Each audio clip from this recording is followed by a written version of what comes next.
ഇതിനോടനുബന്ധിച്ച് പ്രത്യേകം പറയേണ്ട ഒരു കാര്യം, ഇങ്ങനെ വളരുന്ന സാമൂഹ്യ സുരക്ഷയ്ക്ക് ഭീഷണിയായി വളരുന്ന ഈ ലഹരി മാഫിയയെ നേരിടുന്നതിൽ, ഇത്തരം ലഹരി മാഫിയകളെ ഒതുക്കുന്നതിൽ, ഇത്തരം ലഹരി വസ്തുക്കളുടെ വ്യാപനത്തെ തടയുന്നതിൽ നമ്മുടെ ഭരണകൂടങ്ങൾ എടുത്ത നടപടികൾ തികച്ചും അപര്യാപ്തമാണ്, പോരാത്തതാണ് എന്ന് പറയാതെ വയ്യ.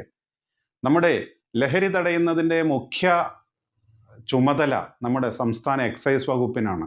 പക്ഷേ എക്സൈസ് വകുപ്പിൽ ഇതിനനുസരിച്ച്, ഈ ഭീഷണിക്കനുസരിച്ച് സേനാംഗങ്ങളുടെ അംഗബലം കൂട്ടിയതായോ അല്ലെങ്കിൽ ആധുനിക രീതിയിലുള്ള ശാസ്ത്രീയമായി സംഘടിപ്പിക്കപ്പെട്ട സേനാ വിഭാഗങ്ങൾ ഉള്ളതായോ നമുക്ക് കൂടുതലായി അറിവില്ല.